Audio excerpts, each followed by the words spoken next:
인과법으로 보리심을 닦기 중에서 첫 번째인 세세생생 어머님을 알아차리기를 사유하기 위해서는 일체 중생 중에서 가장 가까운 친척이 이번 생의 어머님을 알아야 된다. 그러니까 우리가 이제 이 첫 번째 나와 그 대상과의 인과관계를 이렇게 이제 바르게 인식을 하는 것인데, 저기 그 관계에 있어서 그냥 우리가 피상적, 현상적 관계, 그러니까 뭐 저 사람은 나하고는 지금 이 생에 태어나서 그냥 뭐 저 사람은 가게 주인이고 나는 물건 사러 가는 사람이다. 비상적인 관계는 그런 관계죠, 그죠? 그렇기 때문에 나하고는 아무 상관이 없다. 그러면 물건 사러 가서 뭐 돈 주고 물건 사고 이렇게 파는 관계일 뿐이다. 이제 이렇게 생각을 하기가 쉽죠. 이를테면 뭐 차를 탔는데 차 기사님은 그냥 내가 차 타고 온, 차 운전해주고 내가 돈 그냥 주고 차 타고 온 운전기사이지 뭐 나하고 뭐 별 인연이 있나. 잠깐 이렇게 그런 아주 작은 인연에 불과하다. 이렇게 이제 보기가 쉽죠. 우리는 이제 그런 현상만 가지고 이제 본단 말이에요. 현상만 가지고 보지만 실제적으로 깊은 인과관계로 이렇게 살펴본다 그러면 이 생의 어머니만 아닐 뿐이지 한 생에는 분명한 어머니의 관계다. 그러니까 우리가 이제 이런 착각을 하면 안 된단 말이에요. 뭐냐면 그냥 어머니와 자식 간의 관계였으니까 그도 계속 어머니와 자식 간 지금 가장 가까운 관계에 있어 지금 있는 어머니와 자식이라 그러면 가장 가까운 관계란 말이에요. 그러니까 이게 다음 생에도 가까운 관계로만 있는 건 아니라고요. 그게 우리가 지구를 돌고 있는 달도 그냥 똑같은 원을 그리면서 돌지를 않아요. 이게 타원입니다. 그렇처럼 이제 인연관계도 수없는 조건과 원인의 관계이기 때문에 어떤 때는 아주 가까운 관계에 있다가 어떤 때는 가장 먼 관계일 수도 있고 그래요. 계속 부모와 자식 간이었으면 계속 부모와 자식 간으로 이어지지는 않습니다. 그래서 남남 간으로 만나기도 하고 또 거리상 멀리 떨어져 있어서 아주 멀리 이렇게 먼 관계로 이렇게 이생에 와서는 또 느끼지기도 하고, 그래서 이건 아주 인과관계도 끊임없이 변화하는 관계이기 때문에 그것이 일정하게 똑같이 진행되는 것은 아니다. 그렇게 우리가 본다 그러면 이 생의 어머니는 아니었다 손치더라도 분명히 어느 생인가는 어머니였을 것이고 가까운 관계였을 것이다. 이제 이걸 갖다가 우리가 아주 깊이 생각을 해야 되고, 그리고 이제 이 생의 어머니와의 관계가 어머니하고의 관계가 아버지의 관계보다 훨씬 가깝습니다. 그래서 어머니의 영향을 거의 삶에 있어서 90% 이상을 어머니의 영향을 받거든요. 받는데, 그러니까 옛날에 이상용 씨가 하는 우정의 무대인가? 그럴 때도 왜 어머니만 그러냐, 아버지도 하자 그래가지고 아버지를 해놨더니 아무 재미가 없더래요. 그래서 어머니 하고 나오면 그냥 막 눈물 흘리고 다 나오는데, 아버지 그러면 멀뚱멀뚱 해가지고 다 나와가지고, 아버지도 그런다는 거야. 너 잘 있냐? 어째 왔슈? 막 그러고 안 되는 거야. 그럼 눈물 다 딴다고. 그러니까 안 된다는, 그래 한 2번 해보고 그냥 이 방송 이거는 감동도 없고 안 된다 그래가지고 아버지는 초청을 안 했대. 그래서 막 그 여론상 반대도 있고 그래야 됩니다. 아버지도 초청해야지 무슨 이 세상에 어머니만 있냐고. 근데 이제 그거는 가장 가까운 관계가 어머니란 말이야. 가장 가까운 관계가 어머니인데, 근데 이제 요 어머니도 안 모시고 어머니도 그 벽에 크는 사람은 어떤 사람이냐? 그건 동물이야, 동물. 사람이라고 말하기가 어려운 거. 지금 그래서 돈만 벌고 자기 명예만 높이려 그러지 실제로 인간 되는 것 자체를 포기해버리는 사람이 이 세상에 꽉 찼다. 가장 나에게 은혜를 준 어머니를 내가 배격했다라고 한다면, 그래서 더 이상 얘기할 게 없어. 그 사람 인간성에 관해서 더 이상 얘기할 게 없고, 그 사람하고 같이 하면 분명히 망조가 됩니다. 그래서 요즘에는 하도 표준화들이 많아서 그 어머니를 이용해 먹고 살거나, 또는 어머니를 갖다가 아주 그 방치하고 저것들만 살려고 하는 이런 것들은 무슨 명분으로도 그는 이제 옳지 않죠. 무슨 명분으로도. 특히 어머니가 이제 늙었거나 병들거나 그래서 힘들어졌을 때 어머니를 갖다 내가 모른다 라고 한다면, 그것은 내가 볼 때는 내가 볼 때가 아니라 모든 성인들이 한결같이 다 얘기하는데, 그런 사람은 인간으로 조차도 취급하기가 어려운 사람이다. 그래서 그 옛말에 이제 공자님도 효행이라는 것은 어머니 아버지를 갖다가 은혜를 깊이 생각한다는 것은 백행의 모든 사회적 그 행동을 하는 거고, 사회적인 활동을 하는데 첫 시발점이 된다 이거지. 그래서 옛날에 불효한 자식이다 그러면 절대, 요즘에는 청문회 할 때 보니까 무슨 등기 뭘 했느냐, 주민등록을 어떻게 잘못 옮겼느냐, 이런 걸 가지고 따지사더만, 나는 요즘에 그 윤리관 자체가 웃긴다고 생각해. 개 망나니 같은 불효 막 심은 놈, 자기 부모를 버린 놈도 장가 넣고 앉았고 말이지. 아주 자기 부모에게 폭행을 한 놈도 그냥 위 자리에 앉아 있고 말이야.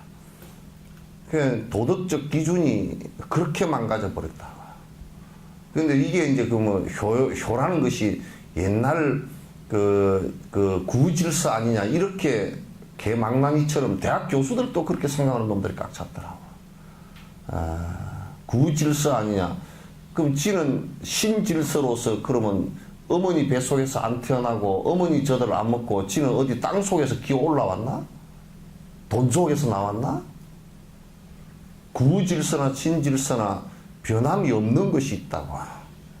변함이 없는 것은 그 누구도 어머니의 뱃속에서 나오지 않은 사람은 한 사람도 없단 말이야. 그 어머니 젖을 먹지 않고 큰 사람은 또 없단 말이야. 그 어머니가 보살펴주지 않았으면 살 수 없는 관계에 있었단 말이야. 그래서 어머니는 평생을 갖다가 자식을 위해서 희생을 했다라는 것을 전제로 한다 그러면, 그거는 100년 전이나 1000년 전이나 10,000년 전이나 억만 년 전이나 무슨 150만 년 전이나 다 똑같은 소리들이야, 다. 그게 어떻게 변화를 하는가? 거기에 대한 내 생명이 소중하다 그러면 내 생명을 잊게 한 부분에 대해서 내가 우습게 생각을 한다 그러면 자기 생명 부정이잖아요. 그게 어째 구질서인가요? 그래서 이제 서양에서 손 유목민들이 이제 지금도 몽고는 옛날에 얼마 전까지만 그랬답니다. 그러니까 이게 이동을 따라서 소 몰고 이동을 하다가 부모가 아파서 더 못 가면 그냥 이 텐트 하나 쳐주고 먹을 거 조금만 놔두고 그냥 가버리는 거야. 가버리면 언제 돌아올지 모르니까 거기서 그냥 그대로 그 사람은 거기서 죽는 것이거든. 그런 유목민의 습성을 갖다 지금 우리가 이제 미국이나 또는 영국이나 이런 데서 그 유목민의 못된 습관을. 근데 그러나 그 사람들은 환경적으로 어쩔 수가 없었다고. 그런 습관을 갖다 배워서 개망나의 짓을, 그어서 공부하고 박사학위 해왔다는 사람들이 개망나의 짓을 다 하고 앉았으니, 그건 이제 참 말도 안 되는. 이제 그런 질서 자체는 지금 한국이나 그 정착된 농경사회에서는 도저히 있을 수 없는 후퇴한 도덕적 사고들이죠. 지금 이제 보면 그런 것들이 너무 팽배해 있고 너무 자기 욕망과 돈만을 위해서 그저 지금 사실 그 사람들이 믿고 있는 게요, 자기 부모의 은혜도 생각 안 하고, 특히 젊은 사람들뿐만 아니라 지금 중산 한 50, 40이 된 사람들도 마찬가지예요. 생각하지 않고, 그래서 그네들이 믿는 것은 종교도 아니고 성인도 아니에요. 그냥 돈만 믿고 살아요.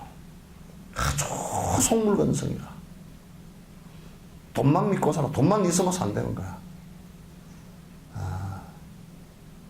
그래서 종교마저도 돈을 버는 수단이고, 내가 돈을 갖다 벌기 위해서 서로 이해관계를 갖다 다지는 것이 이제 종교의 시설들이고, 거기에 가서 서로 교우를 하는 것이고, 이제 이렇게 된다 그러면 그건 종교가 아니라 그거는 완전히 타락된 한 집단에 불과한 것이지. 안 되는 것이란 말이야. 그래서 이제 사실상은 이게 그 유교적 도덕관념이나 불교적 도덕관념이나 마찬가지로 그 또 동양의 모든 그 종교와 철학관념의 도덕 윤리관에 있어서의 첫 번째 스타트는 어머니로부터 시작합니다. 어머니의 은혜로부터 시작하는 것이, 그러니까 아버지는 바로 그 뒤에이고 어머니의 은혜로부터 시작하는 것이 가장 근본이고 모든 윤리, 사회적 윤리의 가장 근원입니다. 그래서 부처님 가르침에도 역시 마찬가지로 그러면 지금 이 세상에서 나온 지금 바로 이생에서의 부모는 우리가 분명히 안단 말이에요. 이게 불효 막심한 놈들은 그냥 놔두고, 그거는 논란거리도 아니고 사막도에 떨어질 놈들이니까 그냥 얘기할 것, 논란의 거리 자체가 아니야. 그냥 거리 자체가 논란거리 자체가 아니고, 그거는 뭐 그 말 안 들으면 몽댕이로 두드려 패서 이제 그 정신을 차리게끔 해줘야 될 그 사람들이니까 얘기할 것도 없고, 단지 우리가 어머니가 현생에 분명하게 나에게 큰 생명의 은혜를 갖다 베풀어 주신 분이다라는 전제를 놓고 한다 그러면 이 생의 어머니뿐만 아니라 다생급에 계속된 어머니들, 또 지금에 있어서는 그리상 먼 데서 태어났다든지, 또는 친척 사이에 태어나지 않고 다른 족성에, 다른 성에, 이 성 이런 것도 뒤에 형성된 것이기 때문에 실제적으로 인간이 업따라 태어나는 데는 성도 아무 상관이 없어요. 김씨, 이씨박씨는 아무 상관이 없단 말이에요. 그런 뒤에 인간의 개념에 의해서 형성된 것들이기 때문에 실제 윤회하는 데는 그건 아무 상관없는 것들이에요. 그래서 김씨로 태어났던 사람이 권씨로 태어나기도 하고 아무 상관없는 것들이에요. 또 뭐 이 지역에 태어났던 사람이 저 다른 지역에 태어난 것도 그것도 상관없는 일이고, 이 지역에 태어났으면 계속 이 지역에서 태어나고 그렇게 되질 않아요. 업 따라서, 인연 따라서 가는 것이기 때문에 지금 여러분들도 여기에서 사시다가 아이고 난 어떻게 인연이 나서 청주에 가서 사네. 청주에 가서 살 수 있잖아요. 그죠? 그런 거와 똑같습니다. 그러니까 먼 인연이건 가까운 인연이건 간에 나와 지금 인연이 이 생을 살아나가는데 있었다 그러면 한 생에는 분명히 어머니였다라는 확신을 가져야 돼요. 이것이 전제가 안 되면 보리심 수행은 아무것도 안 돼요. 그래서 사람을 만날 때마다, 사람을 만나건 동물을 만나건 간에, 또는 제사를 지내면서 영가에게 법문을 하든지 간에, 여러분들은 왜 생각해봐. 오늘 제사했으니까 연불이라도 한마디 해주고 가십시오. 내 바빴어요. 가버린다고. 얼마나 자비심이 없어. 만약에 돌아가신 영가 지금 그분이 죽어서 나는 살아있고 그 양반은 죽어서 바로도 상태에서 만난 인연이라도 나 한생의 어머니였다 그러면 내가 왜 연불 한마디로 못 해주고 하느냐. 뭐가 그렇게 그럴 정도로 바빠서 호떡집에 불이 났느냐는 말이야. 그런 의식을 하고 있지 못하다는 얘기지. 안 그러면 아무 생각이 없던지 나는 뭐기 뭐 참여 내가 뭐 참여.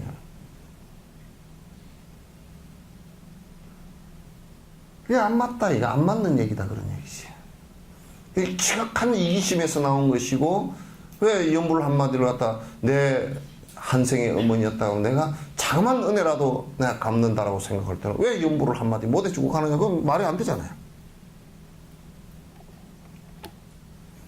이제 물론 이기적인 생각으로 돌아가 버리면 뭐 내가 바쁜데 내가 뭐 갚으리면 그거 뭐 할 거 한 개도 없지. 그냥 내 일만 하면 되지. 내 욕망에 이익된 일만 하면 되고 내 바쁜 일만 하면 되지. 그런 사람을 수행자라고 하지 않는 거라. 수행자라고 하지 않는 거라. 아무리 그건 불교 경전을 들고 다니면서 달달 외우고 다니도 그런 수행자가 아니야. 그거는 그렇게 안다라는 것은 그걸 행하게 하기 위해서 하는 것이지, 그거 알고만, 그렇다네, 그거 하기 위해서 하는 거 아니라고요. 실행이 없는 믿음이라는 것은 무슨 의미가 있겠어요? 아무 의미가 없지. 행을 실제 내가 그렇게 행해야만이 나의 변화도 일어나는 것이지 생각만 가지고서는 변화하지 못한단 말이지. 내가 수없는 얘기를 반복을 했지만도 길거리에 가다가 그 노점에서 뭐 팔고 있는 콩나물을 팔고 있는 할머니를 만나더라도 내가 아이고 저 큰 마트점에 가가지고 큰 대행 뭐 판매하는 데 가서 사는 것보다는 길거리에 저 한생의 어머니였다면 떨고 있는 저 어른 용돈이라도 되게끔 내가 해드려야 되겠구나 이 생각을 갖는다 그러면 그래 우리가 지나가다 이렇게 아이 그 비쌉니다 이런다고 짜잔하게 뭔 생각하고 사는지도 모르고 그럼 저쪽 가서 저 사는 김에 가서 큰 마트에 가서 한꺼번에 다 사가지고 그거 가면 싸다고. 싸기는 개떡이 싸.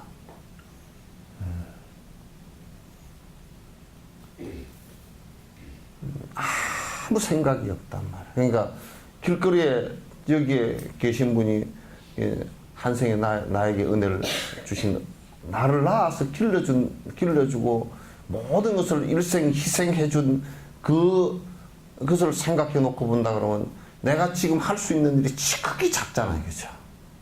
한 생에 갚을 수 있는 일들이 아니라고 이게.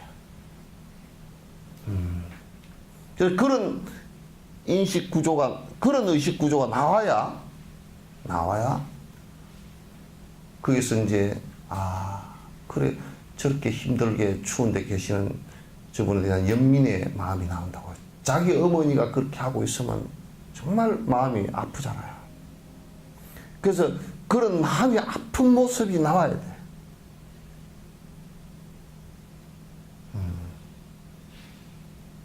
내가 이런 얘기도 여러 번 했지만 옛날에 뭐 시설에 내가 신도들을 데리고 갔더니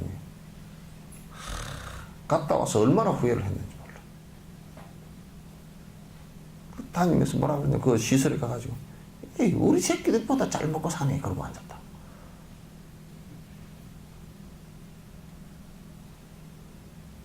그런 짜잔한 소리를 하다. 자기가 무슨 얘기지 하는지도 모르고 제발 여러분이 입부터 먼저 열지 말라고. 입부터 뭐 나불나불 먼저 해버리지 말라고. 이 습관이 아주 나빠. 입부터 나불나불 해버리지 입 꽉 다물고 생각으로서 그 공자 같은 사람도 말 한마디 연락하면 3번 이상 살피고 오라 그러잖아.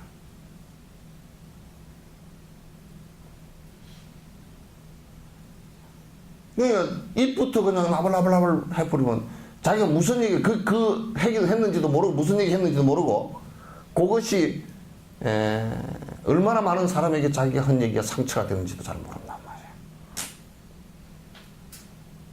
그 여러분 사실상 그 1년에 한 두세 달 정도는 딱 묵언하고 입 다물고 사는 버릇을 좀 들여야 돼. 그 제일 무서운 건 자기가 무슨 말을 했는지도 모르는 사람은 더 무서운 사람이야, 그 사람은.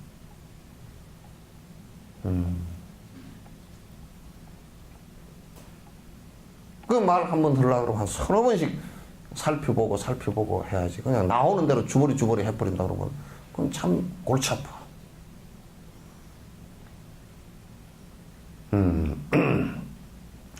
그 안에 텔레비 같은 데 토론할 때도 말을 자유롭게 할 수 있는 정도의 능력이 있는 사람이면 지가 무슨 말을 하는지를 다 알고 이 말이 나갔을 때 많은 사람에게 피해가 될 것인지 이게 그 이익을 줄 것인지를 알아야 돼. 그 말 자체가. 그걸 모르면 텔레비 같은 데 나와서 온 말을 해놓고 나면 시비 건지게 돼버리지. 온통 시비는 건드리게 돼버린단 말이야. 그래서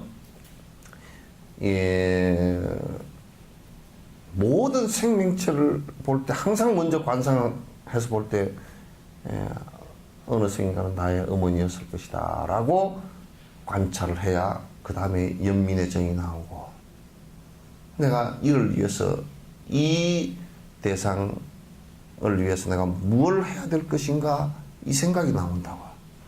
그렇지 않고서는 참선저 하레비를 하더라도 이기심으로부터 벗어날 수가 없어요. 연부를 해도 전부 다 지 이익만을 위해서 연부를 하지, 연부 속에 어떻게 연부 안의 내용 가운데 내 이익을 위해서 연부되어진 구절이 있으면 한 구절이라도 찾아보라고 한번. 왜 그런 연부를 하면서 전부 다 이기적으로 하느냐고 말이야. 한 구절도, 어느 한 구절도 나 이익을 위해서 연부 구절이 안에 내용이 있는 게 한 개도 없습니다. 원이 차공덕 이공덕으로 보급어 일체 널리 일체 아등여 중생 나와 모든 중생 개공성불 다 모두 다 성불하소서. 전부 그렇게 다 얘기했지.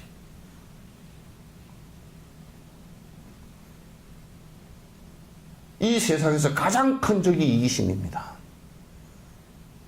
이기심을 다른 말로 하면 욕심이죠. 나를 가장 괴롭게 만드는 고통으로 몰고 들어가는 게 그게 이기심이란 말이에요. 욕심이고. 그걸 벗어나게 하고자 하는 건데 어째 그래 개인 이기적이고 욕심을 부리면서 평생을 살려고 그러냐. 그 어느 누구에게도 이익이 되지 않는 일을 하느냐.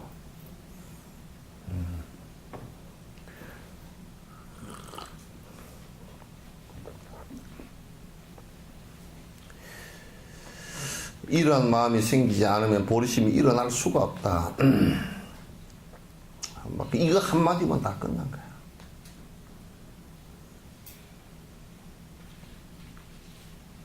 일체 중생을 위해서 내가, 근데 이게요, 그냥 내가 말로만 일체 중생을 위해서 내가 살겠습니다 이렇게 해가지고는 연민의 정이 안 일어나. 가장 연민의 마음이 바뀌면서 대자비심이 되는 거거든.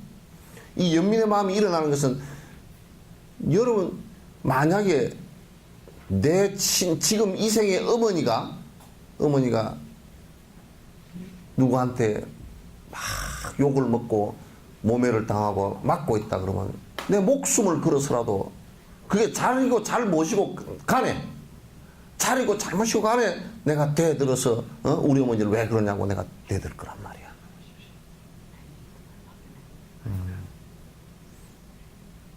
이렇게 되어져야 그것은 연민의 정이 나오는 것이지. 그냥 일체 중생이 이렇게 하면 안 돼요. 안 나와요. 그 관상을 안 하면 안 나온단 말이야. 그런 게 하나도 없이 수행을 한다고 하니까 전부 다 마른 고목이 되어버린다고. 이파리가 피어나지 않고 생동감이 없고 전부 다 바짝 마른 고목이 돼가지고 실제 뭐가 있는 것 같지만 살아있는 모습이 아니라고 말이야.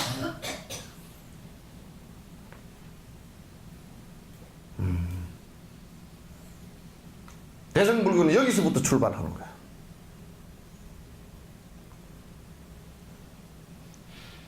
여러분이 시장 같은 데 가서 그렇게 하시죠? 또 왜 웃어? 생각도 안 하는 모양이네. 요 안에도 누가 있나? 뒤에? 누가 있어? 얼굴 한번 내밀어 봐봐. 예? 없어?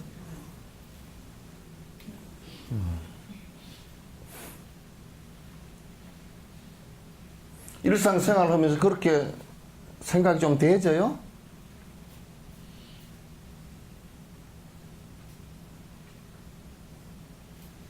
왜 아무 대답이 없어? 아니, 그렇게 좀 되져요? 예?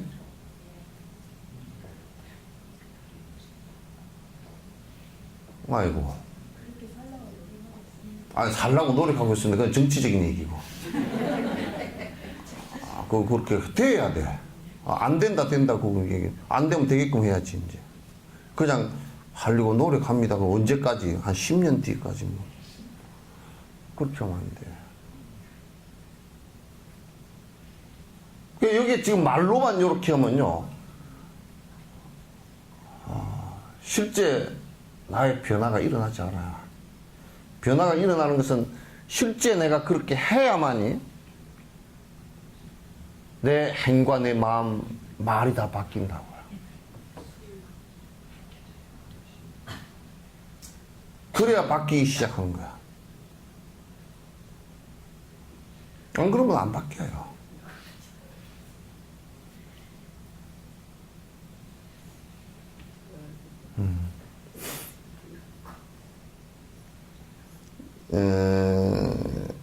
공성 등의 논리들은 다양한 견해를 통해서 알 수 있으며 그것을 깨우치기가 그렇게 힘들지 않지만 이게요, 우리가 이제 그러잖아요. 만약에 화두를 들어서 공성을 체험했다.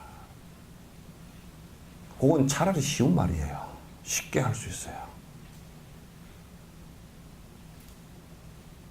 그러나 만약에 일체 중생에 대한 연민의 마음과 자비심이 일어나지 않고 공성만 체득이 되지만 자살합니다.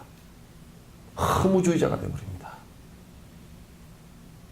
이거는 불교사에서 대승불교의 이게 지금 이 총각파 스님 그 밑에 아티샤라든지 그 윗대 아티샤라든지 이런 스님들이 왜 불교 공부를 하는데 자살하는 사람이 나오냐? 교단에 문제가 있다라고 심각하게 안에 들여다보니까 뭐가 결손이 된 거야.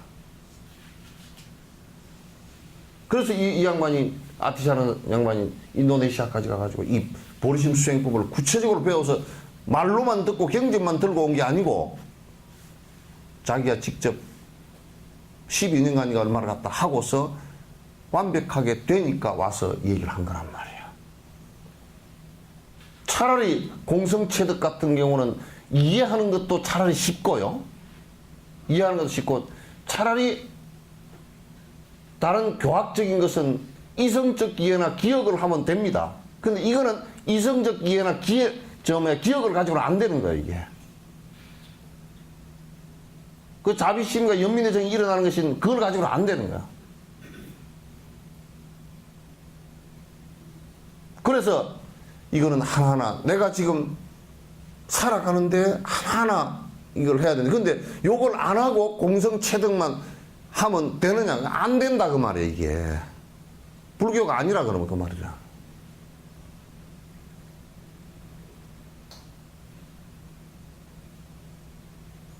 근데 대성의 그 자비심이 일어나지 않고서는 도저히 보리심도 일어나지 않고 설사 왜 공성체득은 도교인들이 잘했죠. 도교인들은 이런 그 보리심이나 자비심이 없이 공성체득 무의자연의 공성체득만 하고 나니까 허무주의자가 돼버린 거야 이게.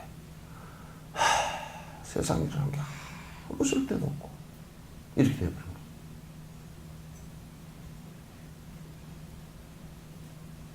그 뭐 산으로 기어 올라가지고 나중에 흔적도 없이 사라져버리는.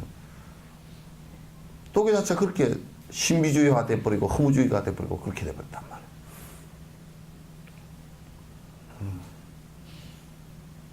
그 모든 대상을 대할 때 그 마음이 잘 안 일어나더라도 끄덕끄덕 자꾸 나의 어머니였구나. 한생의 어머니였구나. 내가 이 사람이 또는 이 생명이 지금 이러한 고통을 받고 있구나. 그러니까 내가 무엇을 도울 수 있을 것인가. 이 생각을 간절하게 안 내면 내 마음속에 이기적이고 욕망적이고 욕심으로 탁탁 굳어진 이게 천년 만년 10만년 100만년 비가가 되어 있는 게 녹질 않는다니까. 절대 안 녹아. 그러면 불교라고 할 수가 없어. 아무리 깨어있는 생각을 내려고 그래도 그건 전부 다 허사란 말이야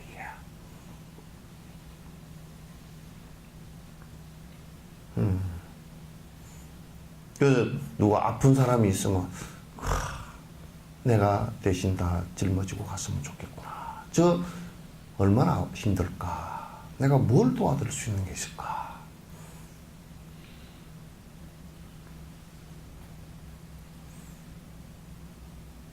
이렇게 되는 것이 이제 아주 중요해요. 중요해요.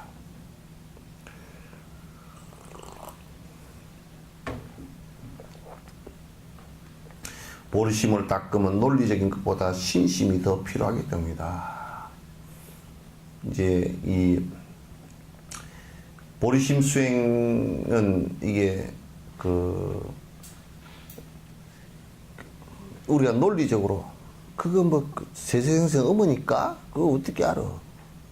알 수도 없는 거 뭐. 내가 꼭 그거 해야 되나? 이래 버리면 안 된단 말이에요.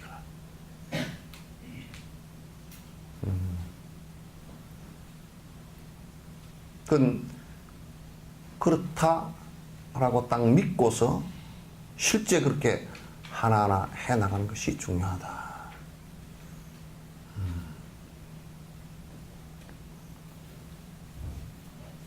그러면 이제 이를테면 이런 마음도 생기잖아요. 그 대비원이라는 게 생겨요. 지장보살처럼 대비원이 생기는 것은 잘 못하는 사람을 이 사람이 지금 이렇게 살았으면 정말 가난해지고 거꾸로지고 교도소 갈 것 같고 그러잖아요.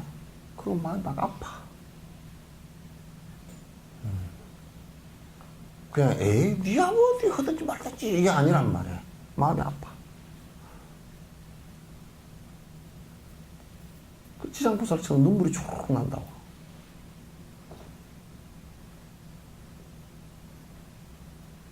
길거리 지나가다가 내가 딱 보기에는 하여튼 고등학교 이제 한 2, 3학년 된 놈이 아닌 척하고 담배를 탁 꺼내물고 있더라고. 차 중간에 가서 세웠다고. 너 몇 학년이냐 그랬더니 몇 살이냐 그랬더니 담배 피울 나이 되었습니다. 이놈 자식아 피울 나이 이런 게 따로 없어. 너 이거 학생증이 내봐. 그랬더니 뭐 학생증이 내봐 그랬더니 그때서 이제 잘 못했습니다. 이놈의 자식아 담배를 피우더라도 내가 이 나이에 담배 피우는 게 좀 창피하고 부끄럽구나 해서 숨어서 피우는 마음이라도 있으면 그래도 끊을 수 있는 계기라도 생기는데 이거 막 뻔뻔스럽게 차를 내가 타고 오는데 길거리에 서서 담배 딱 꼬나물고 피우는 그 마음이라는 걸 내가 볼 때는 굉장히 내가 뭐 못됐다. 이놈. 내가 너 학교를 갔다 교장선생한테 내가 직접 데리고 내가 가겠다. 어느 학교야 그랬더니 잘 못됐습니다. 담배봉 일로 내놔. 또 사서 피우겠지만은 내가 너 담배봉을 압수를 해야 되겠다. 그래서 다 압수했어. 압수해서 지 보는 앞에서 담배를 딱 끊어가지고 다 해가지고 쓰레기통에 가서 집어넣었어. 이래도 넌 피울 가능성이 있지만은 네가 피우게 될 경우에는 내가 볼 때는 지금부터 네가 나이 이제 열 몇 살 이 정도 된 애가 담배를 다 계속 피우게 될 때는 네가 40 너덧 됐을 40을 넘었으면서 아마도 암에 걸려 죽을 확률이 100배 이상 더 높아질 거다. 그때 가서는 도저히 네 생명을 건질 수 있는 것이 잘 안 될 거다. 잘 생각해라. 왜냐면 내가 그냥 피우대면 지다 죽든지 말든지 뭐. 그러면 간단하게 넘어가지. 학교에 선생들도 담배 피우고 뭐 공부 안 하고 떠들고 개판 치는 거 다 알면서도 망하든지 말든지 그냥 내버려두는 거야. 나는 내 월급만 타고 그냥 그 뭐 욕만 안 먹고 징계만 안 당하고 요리조리 빠져나가면서 돈만 타먹고 살면 된다고 생각하게끔 되면 이건 막 이 세상에 큰 죄악이라. 또 그렇게 되게끔 이 참 진짜 IQ 낮은 엄마들이나 아빠들이 부모라는 것들이 그렇게 교육에 비교육적인 부분을 압박을 가해서 하게끔 만들어 놓으면 뭐 방법이 없잖아. 그 안에 일어나는 온갖 안 좋은 인과들이 진행될 수밖에 없잖아. 이게.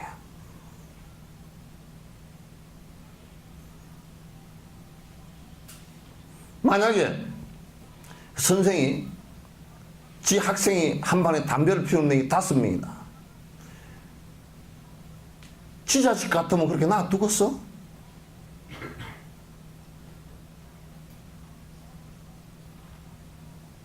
지 자식 같으면 놔두겠네요. 무슨 수단 방법을 가리지 않고서라도 못 피우게 하겠지. 그래서 그것도 결국은 이기심으로 돌아가 버리면요. 전부 무슨 뭐 시스템이 어때야 되고 뭐 그런 얘기를 했었지만은 핵심적인 것은 시스템 그런 건 다 놔두고요. 지금 자꾸 정부나 이런 사람들이 무슨 시스템을 이렇게 바꾸면 될 것 같다 그러지만 그건 거짓말이다. 안 됩니다. 그 시스템 속에서 이기적으로 돌아가지 않게끔 만들어주는 것은 중요하지만은 그러나 핵심은 그냥 이기심이에요. 이기심이면 온갖 내가 살고 있는 이 부분에서 제약을 저지르게 되어 있습니다.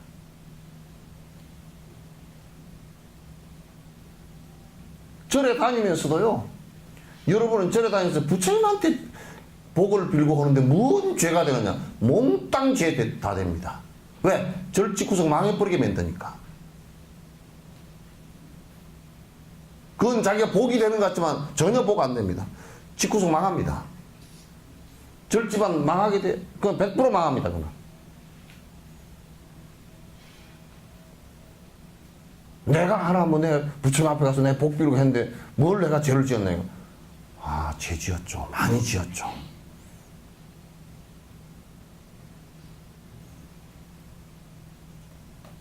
그 자각하지 못하면 다 죄 짓게 되어 있습니다.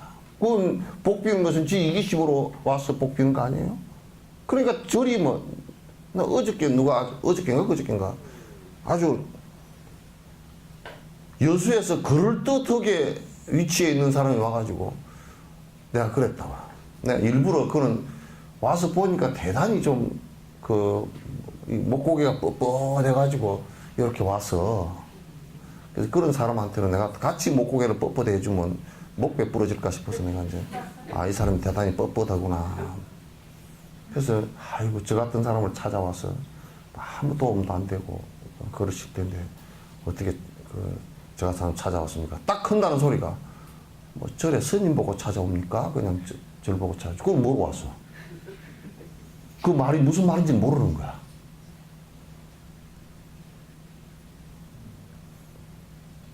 그런 사람들은 그냥 절을 갖다 영화 촬영하는 세트처럼 지어놓고 그거만 다니라 그래. 절에 스님이 없으면 안고 없는 찐빵이지 그게. 석촌사도 스님이 아무도 없이 다 비워버릴까 그냥 여러분 마음대로 다니면 되겠지. 절 보고 스님 보고 안 다니고 절 보고 다닌다 그러면 절에 스님들 아무도 없으면 되겠지. 그 말이 무슨 말인지를 모르잖아. 아이고 절에 뭐 스님들 보고 가랍니까? 부처님 보고 갑니다. 부처님이 어디 있어?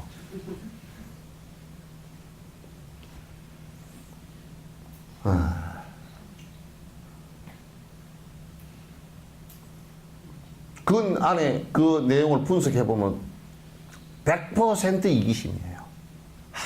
상관없고 나 빌로 가는데 내 복 빌로 가는데 무슨 뭐 있든지 말든지.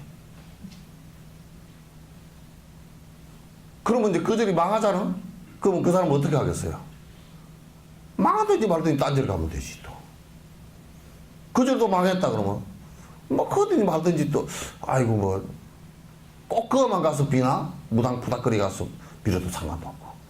이기심이라는 게 그렇게 돼버려. 아무 책임이 없다고. 그저 내 이기적인 것만 쫓아서 갈 수밖에 없단 말이야.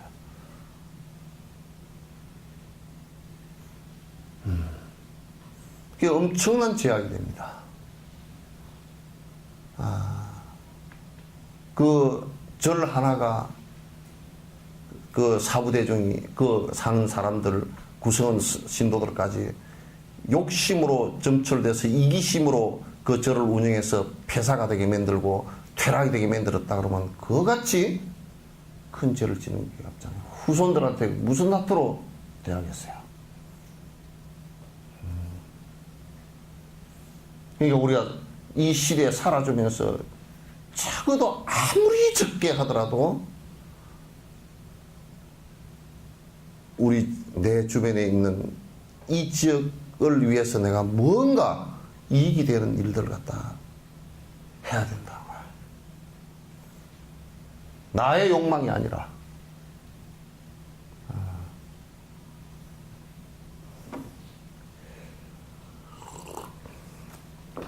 지금 우리의 마음은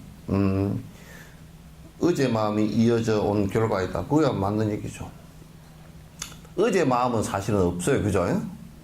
지나갔는데 어제 마음에 어저께 내가 이렇게 해서 의지를 갖고서 행한 그 마음의 연속선상에 있어요.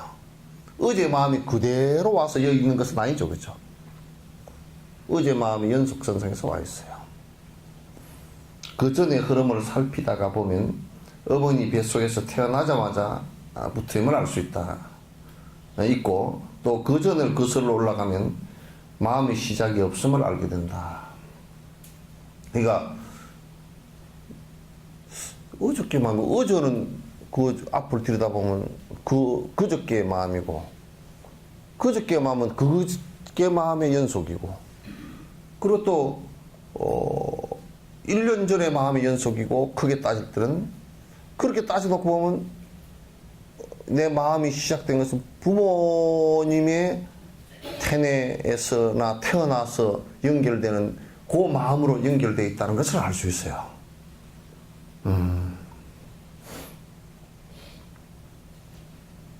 그래서 또 조금 깊이 올라가 보면 야, 어머님 뱃속에 들기 전에는 뭐였을까 그러면 그 마음이 좀 사실 깜깜해.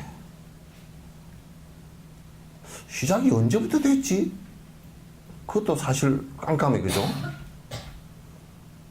그러니까 시작이 언제부터 되었는지 모르게 하여튼 이 마음이 그걸 무시무종이라 그래. 언제 끝날지도 모르고 언제부터 시작했는지도 잘 모른다. 무시무종 그래.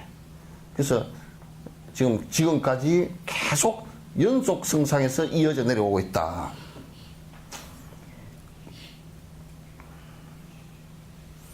이것을 알게 되면 우리가 태어났던 생도 그 수가 헤아릴 수 없이 많음을 알게 돼. 그러니까 우리가 이제 생각해보면 생각을 하나 이렇게 놓고 보면 생각이 하나 일어났다가 꺼지는 것을 일생사라 그래요. 일념생사라 그런단 말이에요. 한 생각이 생각나. 한 생을 태어났다가 죽었다. 한 일생이라 그런다고. 한 생각이 일어났다 꺼진 것은 1초 동안에 84,000번이 그 안에 파장이 일어난다는 거야. 요렇게 따진다 그러면 오랜 생을 한 생 계속 이어져서 연속 성상으로 내려왔다는 것을 우리가 알 수 있게 된단 말이야.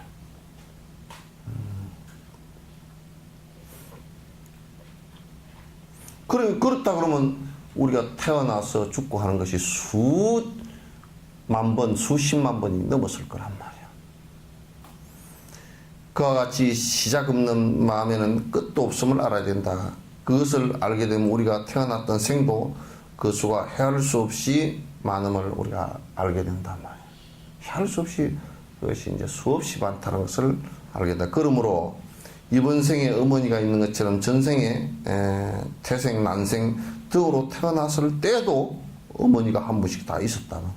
그러니까 뭐 호유리로 태어났건 또는 조리로 태어났건 또는 파충류로 태어났건 간에 할 것 없이 뭐 알로 태어나도 어머니가 있어야 알이 될 거 아니야. 그게 다 있다. 그래서 어머니는 그 알로 태어난 것들은 대체적으로 이 어머니 뱃속에서 나오는 것이 알때이기 때문에 알에서 부화돼서 나올 때 처음 만나는 생명체를 어머니인 줄 안돼, 이건 또. 그래서 뿅아리가 깨어날 때, 사람이 옆에서 해놔놓으면 처음, 사람한테 쫄쫄 따른다. 그런 것을 이용해서 외국 같은 경우는 기러기 같은 경우를 갖다 그렇게 깨워가지고, 기러기 루트를 따라서 비행할 때, 그 행가라이드를 타고서 비행기를 갖다, 기러기 가는 대로 같이 따라가면 기러기도 같이 따라온다는 거야. 엄마인 줄 알고. 희한하게 나는 엄마도 있구만. 그러고 이제 따라온다는 거야. 그런 거 보면 이제 걔는 착각을 해서 걔를 사람을 엄마라고 생각하지만도 그래도 우리가 이성적으로 생각하고 이기적으로 생각해서 전생에 엄마를 갖다 엄마인 줄 모르는 것보다는 낫잖아, 그죠? 이해돼? 예? 이해 안 되는 모양인데? 기러기가 알에서 태어나서 사람을 엄마로 생각하는 것은 이종인데도 엄마로 생각하잖아요, 그죠? 근데 우리는 이성적이고 이기적이라고 하면서 전생에 어머니임에도 어머니인 줄 모르는 것보다는 그게 더 낫단 말이야, 그게. 모르면 그냥 넘어가고.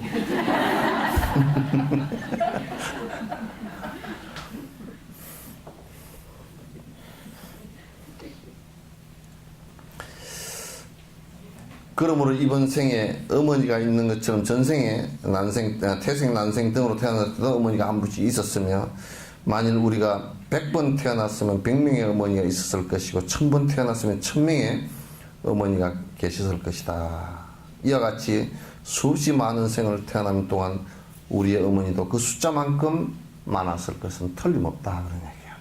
수없는 생을 태어나고 쫓고 했으면 틀림없이 한 생 태어날 때마다 어쨌든 간에 그 어머니가 계셨으니까 그 어머니의 은혜는 모든 우리가 그 은혜를 입은 그 모든 은혜보다도, 그러니까 한 생을 살면서 모든 여러 가지 은혜들이 있잖아요, 그죠? 그 있는 것보다도 어머니의 은혜가 가장 사실은 모든 걸 다 합해놓은 것보다 더 크단 말이에요, 이게. 그렇게 중요한 것이다. 한편 우리의 어머니가 많이 있었겠지만 한량없는 일체 중생 모두가 과연 우리 어머니였을까 하는 의심도 이제 또 낼 수가 있어요.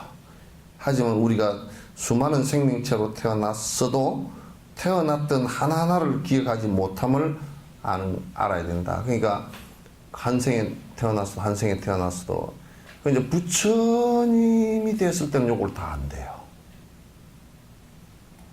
그러니까 이제 종종 인연과 삼세 인과를 갖다 일체 종지를 다 이룬다. 모든 것을 다 안다. 그러니까 당신이 누구를 만날 때 오랜 생에 그냥 우리 같으면 오랜 생에 어떤 그 인연이겠구나 이렇게 짐작하잖아요, 그죠? 짐작하는데 그분은 다 알기 때문에 이제 거기에 한 번도 당신이 무슨 말을 해서 그 실수를 하거나 그런 적이 없었습니다. 그래서 이제 순타 같은 경우 맨 마지막으로 그 부처님 돌아가시기 직전에 이제 하루 전에 만났거든요. 만났는데 순타를 보고 질책을 한다고요. 너는 어째 세제생생 맨날 매일 꼬라비냐? 늦게 오느냐? 네가 나의 마지막 그 제자가 될 것이다. 이렇게 이제 말씀, 네가 나의 마지막 공약을 올리는구나, 이제. 그렇게 말씀하시고. 그래서 이제 많은 사람들이 왔을 때, 그 수사타 장자 같은 이도 왔을 때, 대화가 별로 없었습니다. 잘 왔다. 그러니까, 너 잘 왔다, 수사타야. 그 소리밖에 없었어요. 잘 왔다. 근데 이제 또 마침 뭐 같으냐면 아침에 그 출근했다가 퇴근한 사람 맞이하듯이 그렇게 했다고.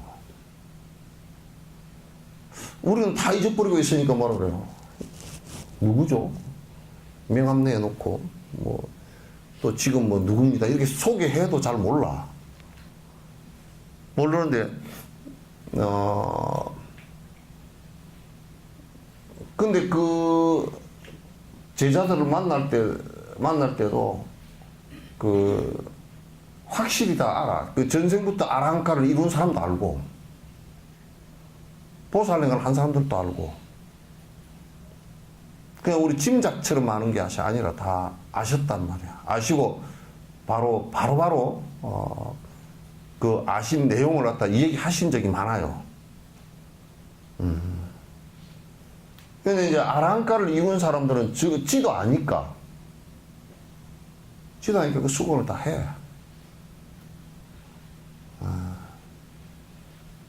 그래서 우리는 이제 대체적으로 짐작으로 알지만 그러나 그 부처님께서는 이제 그 다 아시고 이제 아랑카만 이루어도 상당 부분 다 아시고 그런단 말이야.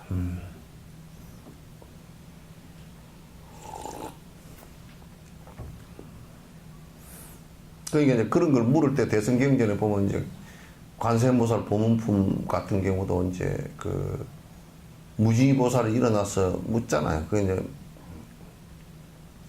먼 인연으로 오랜 전생에 무슨 인연이 있어서 관세음이라고 했습니까? 그 이름을 갖고 이제 물은 거라.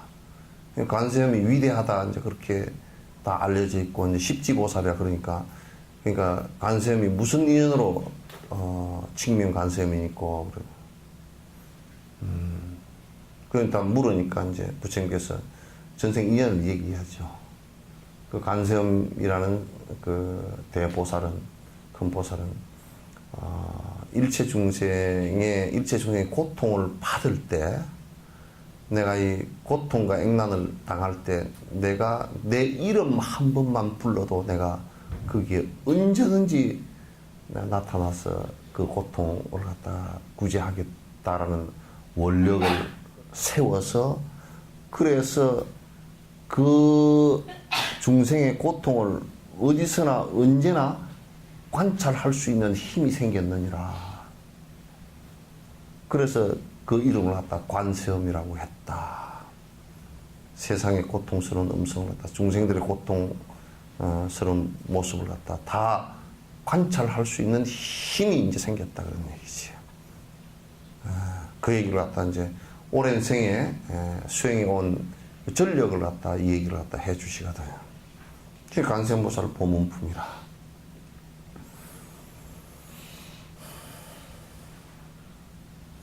우리가 다 기억을 잘 하고 있지 못하다. 무릇 다양한 생명의 종류를 헤아릴 수 없듯이 우리는 이미 각기 무량한 숫자의 몸으로 태어났기에 모든 중생의 숫자보다 더 많이 태어났을 것이다. 수없이 이제 태어났을 것이다. 그러니까 여러분들도 이제 이게 진화로서도 일부 설명을 할 수 있어요. 진화로서도.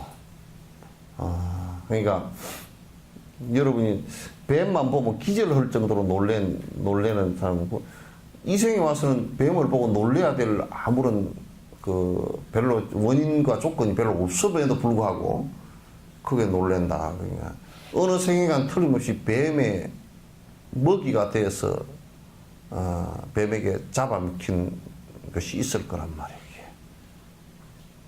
그 기억 속에 이제 오랜 수급의 기억 속에 남아 있어가지고 그렇게 됐을 거야. 그럼 뱀만 보면 기겁 막 하고 또 이제 어떤 사람은 쥐를 보고 기절을 할 정도 되면 쥐한테 당한 일이 있었겠지 이제. 그래서 그런 것들이 이제 유전적으로도 그런 것이 있다는 거야. 그래서 유전학적으로도 일부는 설명을 갖다 할 수 있는 것이 있죠. 태어날 때마다 어머니가 있을 거죠. 모든 중생들이 한 번씩만 뿐만 아니라 헤아릴 수 없을 정도 반복해서 어머니가 되었을 것이다. 대지의 흙을 작은 알로 만들어 하나씩 전생의 어머니 숫자를 갖다가 세면 그 알이 모자랄 정도라고 한다. 그러니까 이 대지의 흙을 갖다 다 가루를 내 가지고 어머니 한 분, 그러면 또 이제 그 흙 알맹이 하나 이렇게 해도 이 흙이 오히려 숫자생을 카운트하는데 모자란다 그 말이지. 그렇게 오랜 생을 우리가 윤회를 해왔다. 그러면 지금 우리가 만나서 인연이 있는 사람 정도 얘기가 아니고, 그죠? 인연이 지금 나하고는 이 생에 별 인연이 없는 사람들. 이 사람들도 역시, 이 생에서는 내가 지금 만나지 못하지만도 수많은 그 생을 통해서 나의 어머니였을 것이다. 그러니까 광대한 생각을 가지라는, 모든 중생이라는 생각을 갖는 것이 중요하다.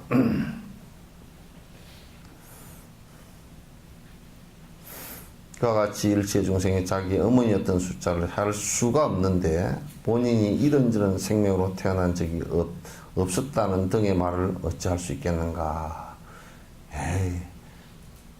어떤 사람도 그런다고. 어떻게 사람이 동물로 태어나느냐고. 또 어떤 사람들은 사람이 되었다 죽어버리면 끝이지. 그건 공산당 유물론자들이잖아. 또는 뭐 사람이 됐다가 믿으면 저 천상에 태어나가지고 다시는 안 내려오고 거기서 산다리. 인도 같은 경우도 브라만천에 올라가면 뭐 다시는 안 내려오고 산대. 그렇게 생각한다든지. 그래서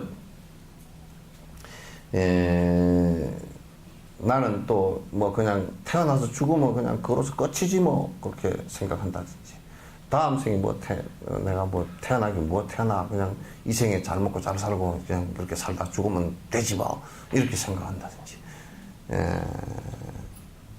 근데 이제 문제는 그냥 뭐 윤회하고 안 하고 그런 건 다 놔두고 이 생에 그냥 잘 먹고 잘 살고 그냥 살다 죽으면 끝이지. 그게 차우세스크 같은 사람이라고. 차우세스크가 누군지 알아? 그럼 내가 예를 잘못 들어서 모택동이 같은 사람이라고. 마오쩌둥 같은 경우 뭐 사람을 수백만을 죽이건 말았건 간에 권력 잡고서 전체 중국을 호령하고 살다가 뭐 죽어버리면 그만이지. 그렇게 생각하는 사람들이라고. 근데 그런 사람들이 잘 살다 갈 리가 없어. 잘 살 수도 없고.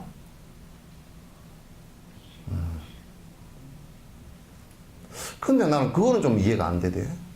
죽으면 끝이라 그러는데 끝까지 돈을 왜 갖고 있어? 예? 여러분은 이해가 돼요? 죽으면 끝인데 끝까지 왜 돈을 갖고 죽을 때까지 갖고서 안 내놓고 죽느냐 그 말이야. 죽으면 끝인데 왜 그러지? 왜 그래? 내가 대답해 줄까? 안 죽을 거라고 생각하고 있어. 그래. 착각하고 있었어. 오늘이라도 당장 죽을 거라 그러면 절대 그렇게 못해. 오늘은 절대 내가 오늘은 안 죽는다. 오늘은 안 죽는다. 오늘은 안 죽는다. 내일까지는 내가 살아야 된다. 이것 때문에 살 동안에는 내가 절대 내놓을 수 없다. 그러지.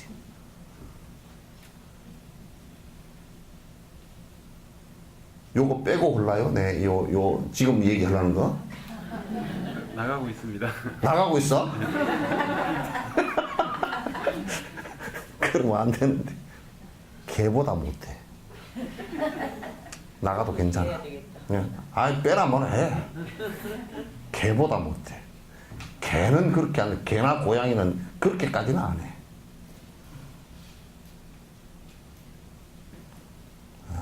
개보다 못해. 여기 안 나간다 그러면 그 뒤에다 새끼자를 붙이려고 그랬어.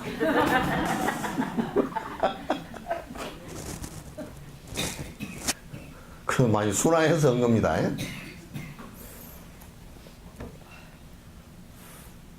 개는 죽을 때 저장해놓고 죽지 않아. 고양이도 죽을 때 아주 신사적이야. 딱 죽을 무렵 되면 사람 눈에 띄지도 않고 딱 가서 어디 가서 딱 웅크리고 앉아서 굴 속에서 웅크리고 앉아서 바위 밑에 웅크리고 앉아서 간다고.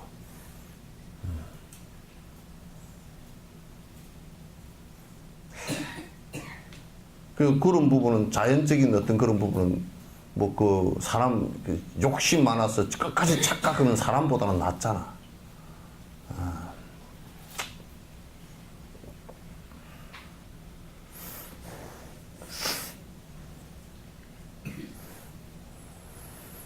만약 전생에 어머니였다면 알 수 있어야 하는데 단지 본인이 모르기 때문에 그렇지 않을 것이라고 생각한다면 어머니가 아니었던 중생을 단 한 명도 보지 못했다고 부처님께서 말씀하신 것을 떠올려야 한다.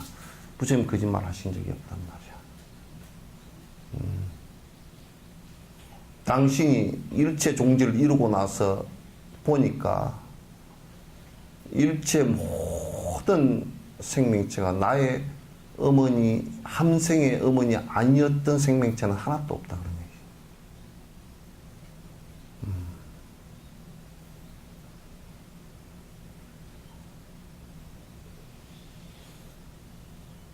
얘기. 이게 참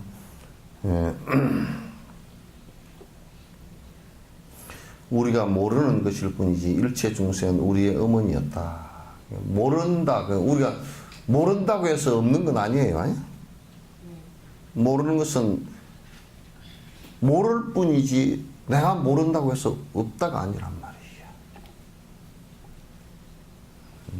말이에요. 이제 조선시대 때 지도를 보면요, 지도가 웃기더라고.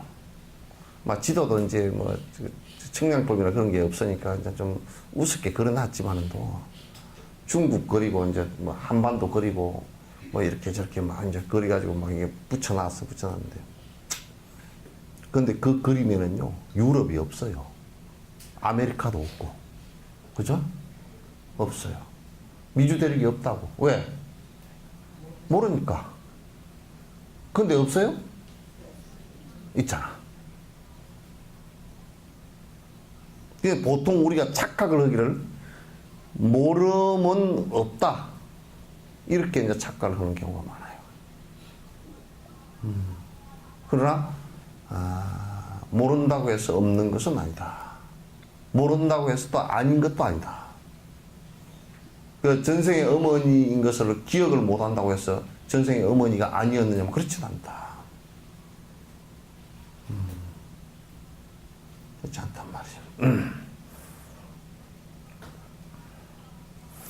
이번 생에 친어머니가 돌아가셔서 개로 태어나도 본인을 모르는 경우가 많다. 그러니까 이번 생에 어머니였던 분이 돌아가셔서 축생으로 태어나서 그 전생에 자식들을 보면 얼마나 꼬리가 빠지도록 흔들겠어요. 그죠? 그죠? 그런데 키우다가 배기 싫다고 거리에다 저 차 타고 가서 저 멀리다 갖다 버려버린대. 그래도 차 타고 가서 버려버린대요. 안 그러면 찾아오니까. 흙이야. 사람인, 이생에 사람인지 애미도 갖다 버린답니다.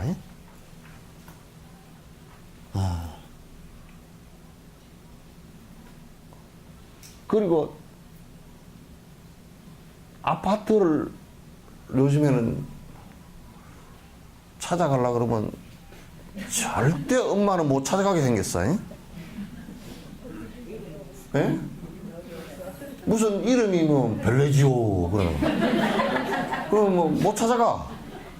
그러면 그것도 이제 그까지 찾아가는데 뭐 무슨 시 무슨 동 어디 또 무슨 뭐 이상한 이름 또 몇동 몇호 했는데 들어가는데 또 보다 눌러 짜리 좀 누르고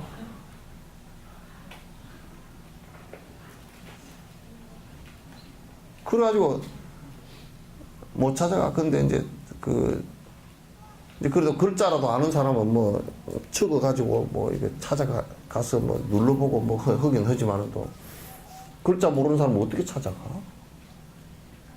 요즘은 쉽게 지은데. 예? 요즘은 쉽게 지어요. 뭐를? 아파트 이름을 네, 그냥 갑순이 갑돌이 그 신호를 대고 예? 신호를 대고 신우를 데리고 온 게.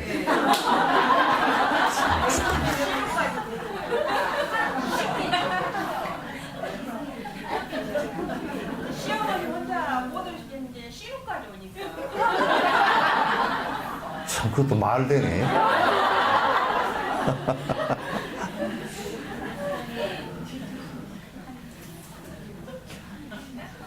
아, 그것도 신우는 그래도 글자를 다 아니까 그 큰일이네. 에? 아니, 보통 일이 아니네. 근데 이제 지금 지 부모도 친부모도 버리고 참 버리는 방법이 너무 좋더만요. 좀 뭐 박사학위나 이런 거 있으니까 딴 나라로 가버려. 이민을 가버려. 이민 가가지고 돈도 안 붙여줘. 그러면 뭐 아프다 그래도 이거 멀리 있어서 못 갑니다. 그 끝이야.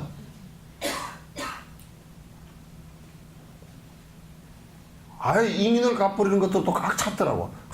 나 한국에 사니까 마누라쟁이가 그 시어머니 뵈기 싫어가지고 막 티격거리 샀고 그냥 한국에 사는 것도 장사도 잘 안 되고 그냥 사업도 안 되고 에이 빌어먹을 갚부리자 그래. 갚부리면 다 해결이 되잖아. 시어머니고 갈등 일으킬 것도 없고 그냥 해결이 되고 신우고 같이 올 수도 없고 신우고 같이 오면 비행기 싹시 그냥 가는데 저 막 아르헨티나 막 칠레 이런 데까지 가버리면 비행기 값이 그냥 막 엄청 비싸니까 뭐 이제 찾아오지도 못하고. 그런데 이제 이종 완전히 종이 다른 강아지다. 그거 버리기 쉽잖아요. 잘못하면 지 어머니 두드러 패서 잡아서 먹을 수도 있어.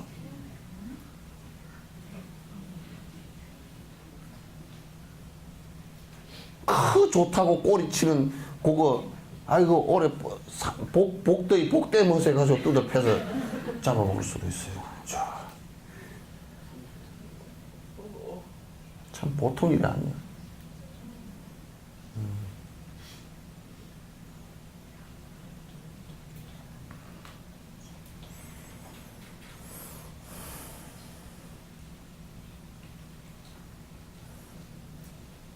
하물며 다른 경우는 오죽하겠는가. 또 시간이 지났다고 해서 어머니가 아니라고 할 수 없다. 그러니까 이제 이 생에 내가 이제 어머니 뭐 시어머니 뵈기 싫어서 저 이민을 가버렸어. 갔다가 20년 만에 왔다 그래서 어머니가 아니라고 할 수는 없잖아요, 그죠? 같이 살지도 별로 않았고 뭐 엄마한테 금반지 하나 받은 것도 없고 그냥 노인네 장례식이라고 오긴 왔는데 이미 오니까 뭐 입관 다 해버렸고 뭐 또 그것도 또 뭐 비행기가 별로 없어가지고 늦게 오다 보니까 화장해버리니까 jet밖에 없고 그러면 그렇다고 해서 어머니가 아닐 수는 없잖아요, 그죠? 기억이 희미하다고 해서 어머니는 어쨌든 어머니란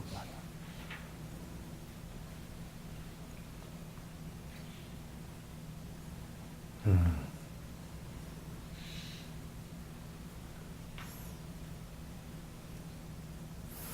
왜냐하면 지금 입고 있는 옷이 아무리 낡았다고 해도 가구의 색깔도 곱고 냄새도 안 나던 그 새 옷과 다르다고 할 수 없는 것처럼 그게 아니라고 할 수 없는 것처럼 이번 생의 어머니와 전 생의 어머니들도 이와 같이 전혀 차이가 없음을 사유해야 한다. 깊이 사유해야 한다. 이 생의 어머니와 그 전생의 어머니가 한 생 한 생을 나의 생명을 탄생시키게 해주고 나를 갖다 이끌어 주시고 키워 주신 그 모습은 이생의 어머니나 전생의 어머니나 다 똑같다 그런 얘기예요. 작년에 목숨을 구해준 은혜에 대해서 올해도 그 은혜를 기억하는 것처럼 꾸준한 사유를 통해서 모든 중생들이 어머님을 알아차리게 되면 아주 작은 개미를 보더라도 저 개미가 어느 과거생에 나의 어머니였고 나의 모든 행복이 그 개미에게 달려 있었던 적도 있었음을 자세하게 밤에 떠올 수 있게 된다. 그러니까 내 행복 자체가 그러니까 한 생의 행복은 사실 그 출발 자체가 어머니로부터 시작합니다. 왜냐하면 어머니에 입퇴되어졌을 때, 퇴입되었을 때 어머니가 담배를 먹어버렸거나 술을 먹었거나 함부로 살거나 영양 상태가 안 좋거나 성격이 파탄적이거나 이러면 애는 분명히 불행의 씨앗을 갖다가 어머니로부터 전수받아서 나오게 되어 있으니까. 난 요즘에 텔레비에 나와서 젊은 연예인들 그냥 얘기한 거 들어보면 저 입을 꼬매버렸으면 좋겠다 싶은 때가 들어있어. 술 퍼먹는 걸 여자 새끼들이 아무 데서나 얘기하고 앉았어. 당연한 것처럼.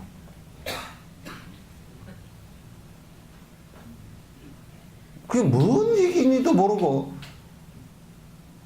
얼마나 생명에 대한 함부로 생각하는 마음이 있으면 여자가 특히나 남자도 술 먹으면 절대 안 되지만 여자가 특히나 술을 먹는다라고 술 먹어서 꼭지가 돌았느니 정신이 왔다 갔다 했느니 그런 소리를 갖다 하고 앉았어.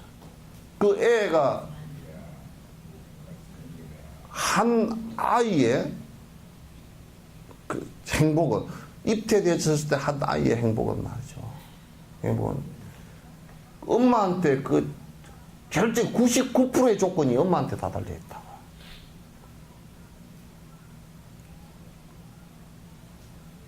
그래서 엄마는 그런 이유로 아주 청결하고 숭고한 생각을 가지라는 것이 그래서 그렇거든. 한 생명을 위해서 차별을 하는 게 아니야. 요즘 사람들은 무슨 남자 술 먹는데 차별을 하나 왜 여자 못 먹게 하노? 그럼 개떡 같은 소리를 하고 앉았어. 그러면 둘이서 합의를 해. 부부끼리 합의를 하라고. 애기는 남자 네가 낳아라. 술 먹고 내가 대신 술 먹을게. 그렇게 해. 그게 그렇게 되는 것 같으면.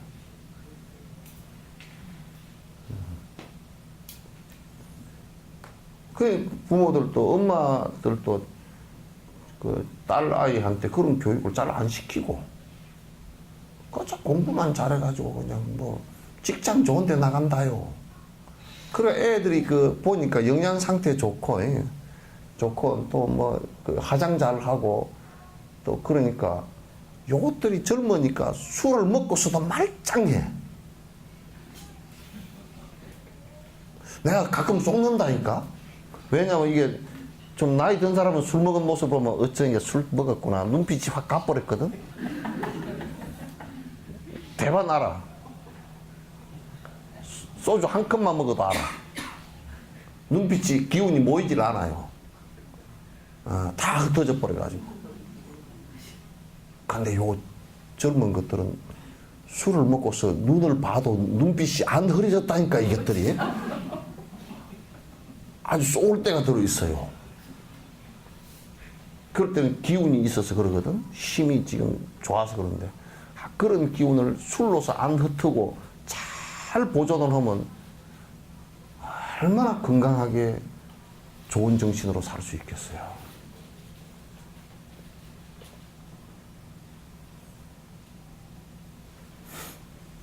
나는 내가 복지부 장관을 한번 해볼까 싶은 때가 있었어. 왜냐면 한 가지 할 게 있었어. 법을 만드는데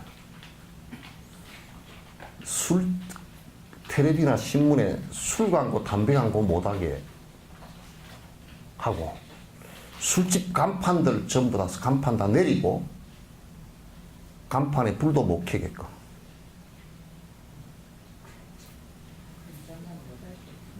못하면 망해면 뭐 어때? 이래 간판을 갖다가 딱 규격을 정해가지고 12cm, 20cm 해가지고 요것도 네온이나 그런 걸 못하게 하고 요게 무슨 술집 요렇게 써서 요것도 돌출 간판 못하게 하고 밖으로 튀어나오게 못하게 한단 말이에요. 그 다음에 입간판, 세운 간판 이 못하게 하고 거리 간판 못하게 하고 꼭 지가 술이 퍼먹고 싶어서 눈을 부라리고 찾아봐야 보일 정도로. 그래서 술 먹고 싶은 사람만 가는 거. 어쩔 수 없이 가는 거. 그놈들도 문제지만은 또 어쨌든 카나다에는 게 전부 다 일어났어. 안 보여. 술집 간판이 하나도 안 보여. 이 시내 가보면 그냥 내가 이제 그런 걸 보고 가거든요. 저녁에 갈 때는 그냥 그런 걸 걸어갈 때는 잘 보거든. 보면 뭐 온통 술집 간판 막 튀어나가지고 막 그 비싼 전기 다 써가지고 술 먹으러 오시오 그리고 죽으시오 그런다. 술 취해 죽으시오 그리고 그 소리 안 해. 막 유혹하고 앉았다. 길거리에 그게 뭐예요? 길거리에 저 차후에다가 뚜껑이 씌어가 다니는 그게 뭐예요? 그런 걸 왜 돌아다니게?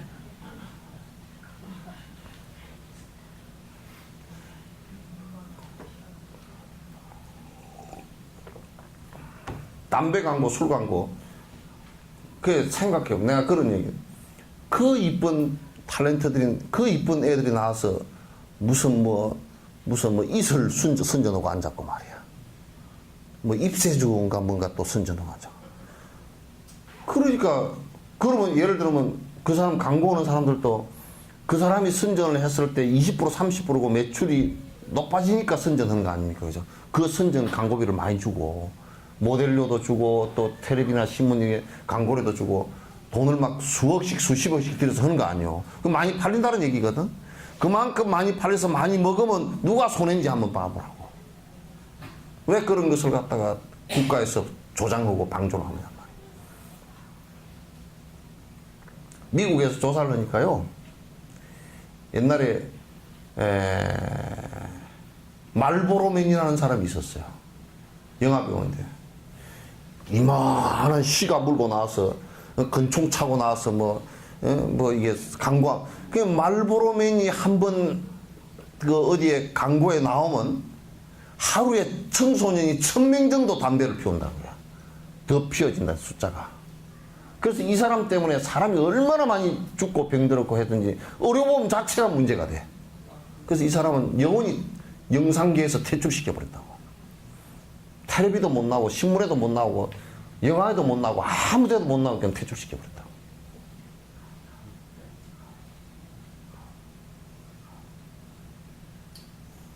그래서 이제 그 생각들이 광고를 하는 사람들이 선전하는 사람들 생각들도 세상에 좀 내가 지금 선전해서 만약 술이 매출이 30% 40%가 더 올라갔다 그러면 나로 인해서 얼마나 많은 사람들이 또 피해를 봐야 되냐 이러면 그거 안 해야지. 안 해야지. 그 사람들 생각이 뭔 생각이냐면 그래서 이 사람들은 도덕이나 윤리적인 가치를 갖고 있는 사람들은 그 이쁜 얼굴로 왜 도덕적 윤리적 가치가 하나도 없느냐 그 말이요.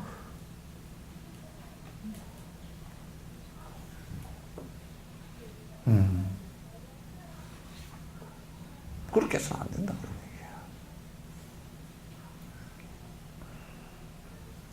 얘기야. 이거는 지금 내가 선전을 해서 많은 사람들에게 피해를 주겠구나.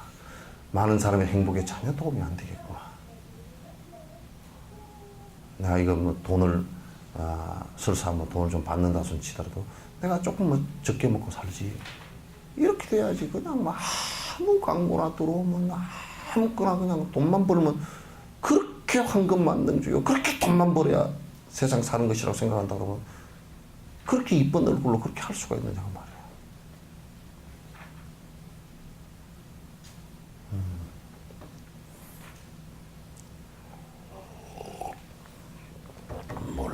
고쳐서 이쁜지 안 고쳐서 이쁜지는 그건 모르겠어. 하여튼 고쳐도 원판 불변의 법칙은 같답니다.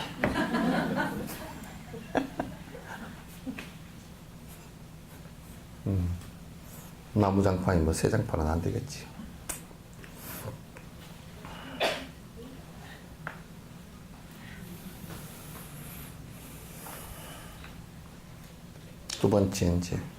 두 번째 인과의 법칙은 그냥 아주 오랜 생에 나와 인연이 있었고 나의 어머니였었다라는 인과의 첫 원칙이라 이게. 이걸 깊이 자꾸 생각을 하고 모든 사람을 대할 때 그렇게 생각하면 모든 사람들이 불행해지는 모습을 보고 연민의 마음을 낼 수 있고 모든 사람들이 행복한 모습을 보면 박수를 칠 수 있고 내 어머니가 행복한데 내가 어떻게 박수를 안 치리요? 내 어머니가 불행한데 내가 어떻게 괴로워하지 않으리요?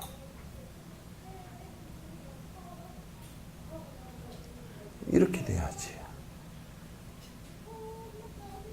이게 이제 이렇게 되지 않으면 우리가 살아가는데 굉장히 그냥 중생심으로 그냥 현상적으로만 보고 저 사람은 뭐 나의 적이고 나한테 이익도 없고 내가 공격하고 미워하고 자기 어머니였음에도 불구하고 그렇게 한다면 그건 문제가 심각해지잖아요.